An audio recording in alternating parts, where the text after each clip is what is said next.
जय हिंद दोस्तों, आप सभी का स्वागत है हमारे YouTube channel KD study point पर। तो दोस्तों, इस वीडियो में हम उत्तराखंड बीएड एसएसजेयू यूनिवर्सिटी का जो वैकल्पिक पत्र है कला वर्ग आर्ट वर्ग का, इसको हम हल करेंगे। आंसर की है ये उसकी। बाकी जिनके अभी अपकमिंग एग्जाम्स हैं वो भी इस वीडियो को देख सकते हैं, इससे एक आइडिया लग जाएगा। क्या पता क्वेश्चन रिपीटेड भी होते हैं तो इनमें से कोई प्रश्न भी आ सकता है आपका। तो इस वीडियो को पूरा देखें। बाकी साइंस, कला वर्ग, टीचिंग एप्टीट्यूड या हिंदी के लिए हमारे चैनल की प्लेलिस्ट से जाकर इसको देख सकते हैं। तो चलिए शुरू करते हैं। एज यूजुअली यहाँ पर अपकमिंग जॉब्स की लेटेस्ट अपडेट समय समय पर दी जाती है। पहला प्रश्न है यहाँ पर, दोनों भाषाओं में है, जिसमें भी आप सुटेबल हो आप पढ़ सकते हैं। इंडिया डिवाइडेड नामक पुस्तक की रचना किसने की है? तो ये की है डॉक्टर राजेंद्र प्रसाद ने, और यही जो है 2 बार निर्वाचित राष्ट्रपति हैं, इसको भी ध्यान में रखेंगे। निम्नलिखित में से कौन सी कालिदास द्वारा लिखित नहीं है? तो राज तरंगिणी इसका सही उत्तर है। कुमार संभव और ऋतु संहारा, मेघदूतम सब इन्होंने लिखी हैं। राज तरंगिणी कल्हण द्वारा लिखित पुस्तक है, जो है ग्रंथ। वर्तमान में जो त्रिपुरा के मुख्यमंत्री हैं वो है माणिक शाह, तो ऑप्शन ए इसका सही उत्तर है। दयारा क्या है? ये एक बुग्याल है, ऑप्शन बी। अगला प्रश्न, मिशन इंद्रधनुष भारत सरकार के किस विभाग का कार्यक्रम है? तो ये स्वास्थ्य एवं परिवार कल्याण मंत्रालय द्वारा ये जारी किया गया था, और मिशन इंद्रधनुष के तहत ही यहाँ पर जो है 7 जो बीमारियां हैं इनमें उनके निवारण के लिए ये यहाँ पर शुरू किया गया था। अगला प्रश्न, निम्नांकित में से कौन केंद्रीय सूची का विषय नहीं है? तो पुलिस में जो है ये राज्य सूची का एक विषय है। अगला प्रश्न है, भारत में निम्नलिखित में से कौन सा प्रत्यक्ष है? प्रत्यक्ष कर पूछा गया है तो संपत्ति कर है, बाकी अप्रत्यक्ष कर हैं। जो जीएसटी आप सुनते हैं वो भी एक अप्रत्यक्ष कर है। अगला प्रश्न, निम्नलिखित में से कौन सही सुमेलित है? तो शिवरामन कमेटी और नरसिम्हन कमेटी या लीलाधर कमेटी या नायक कमेटी। तो इसका सही उत्तर क्या हो जाएगा? ऑप्शन ए, क्योंकि ये 1985 में नहीं बनी, ये बनी थी 1979 ईस्वी में बनी थी। बाकी और कमेटियाँ भी आप देख सकते हैं, ये बैंकिंग सुधार से रिलेटेड हैं। मेसोपोटामिया के हथियार बने थे, तो ये ब्रॉन्ज या कांसा के बने थे, ऑप्शन सी। अगला प्रश्न, रेड क्लिफ लाइन किन दो देशों के बीच मध्य है? भारत और पाकिस्तान के बीच, भारत चीन के बीच मैकमोहन लाइन, और पाकिस्तान और अफगानिस्तान के बीच डूरंड लाइन। तो इनको आप ध्यान में रखेंगे। अगला प्रश्न, उष्ण कटिबंधीय घास के मैदानों को क्या कहते हैं? सवाना कहते हैं, ऑप्शन सी। बहिष्कृत हितकारिणी सभा बनाई थी, तो BR अम्बेडकर, भीमराव अम्बेडकर द्वारा इसका ऑर्गेनाइजेशन किया गया था। मानव पूंजी में सम्मिलित है नहीं, सम्मिलित है पूछा गया, कौशल, शिक्षा, स्वास्थ्य, तीनों इसके लिए सही उत्तर है, तो ऑप्शन सी डी उपर्युक्त सभी। यूनेस्को के महानिदेशक कौन है? तो आंद्रे अजोले हैं, ऑप्शन सी इसका सही उत्तर हो जाएगा। प्रयाग प्रशस्ति किस भाषा में लिखी गई है? ये मूलतः संस्कृत भाषा में लिखी गई है, और इसमें किसका वर्णन किया गया है? इसमें समुद्रगुप्त का उल्लेख इसमें किया गया है, और हर्षेण ने इस अभिलेख को लिखा था। अगला प्रश्न है हमारा, निकहित जरीन, जो निकहित जरीन है वो किस खेल से संबंधित है? तो बॉक्सिंग से ये रिलेटेड है, संबंधित है। अगला प्रश्न, अद्वैतवाद अद्वैतवाद का सिद्धांत किसने प्रतिपादित किया? तो ये किया आदि गुरु शंकराचार्य ने, ऑप्शन सी सही उत्तर। अगला प्रश्न, राष्ट्रीय ज्ञान आयोग के अध्यक्ष कौन है? तो इसके अध्यक्ष कौन है? इसके अध्यक्ष हैं सैम पित्रोदा, ऑप्शन ए इसका सही उत्तर हो जाएगा। अगला प्रश्न, जिम कॉर्बेट नेशनल पार्क स्थापित किया गया था 1936 ईस्वी में। अगला प्रश्न, निम्न में से कौन सी रचना जयशंकर प्रसाद से संबंधित नहीं है? तो यामा इसका सही उत्तर हो जाएगा। बाकी कामायनी, ध्रुवस्वामिनी, स्कंदगुप्त, विक्रमादित्य, ये तीनों इन्होंने लिखी है। यामा महादेवी वर्मा ने लिखी है, और यामा के लिए ही महादेवी वर्मा को ज्ञानपीठ पुरस्कार मिला था।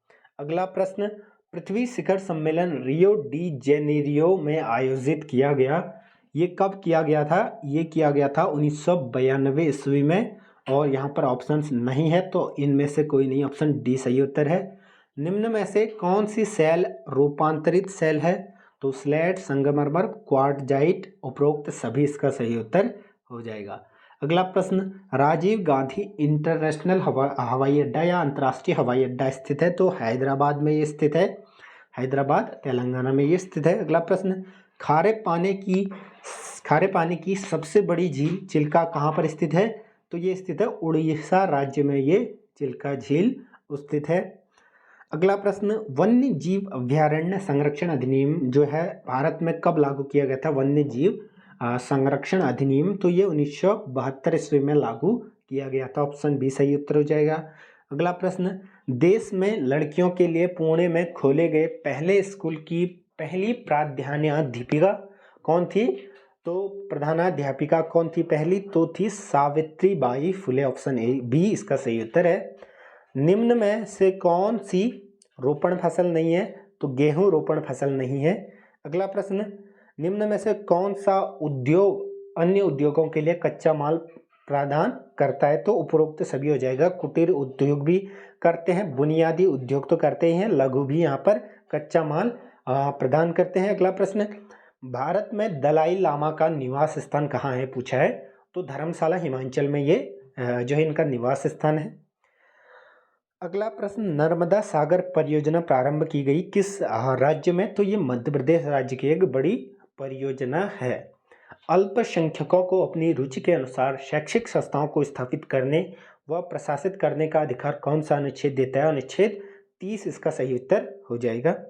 अगला प्रश्न, हिंदू धर्म त्यागने के बाद या पश्चात BR अम्बेडकर द्वारा किस धर्म का अनुसरण किया गया? तो बौद्ध धर्म। ऑप्शन ए सही उत्तर हो जाएगा। अगला प्रश्न, जैन धर्म के पहले तीर्थंकर कौन थे? पहले थे ऋषभदेव और अंतिम और 24वें तीर्थंकर थे महावीर स्वामी। अगला प्रश्न, भारत में पहली यात्री रेलगाड़ी चली थी, ये चली थी 1853 ईस्वी में, जो कि मुंबई से थाने को चली थी। अगला प्रश्न, भारत का सबसे प्राचीन राष्ट्रीय उद्यान कौन सा है? तो यह है कॉर्बेट नेशनल पार्क, जो हुआ था स्थापित 1936 ईस्वी में। ऑप्शन ए इसका सही उत्तर है।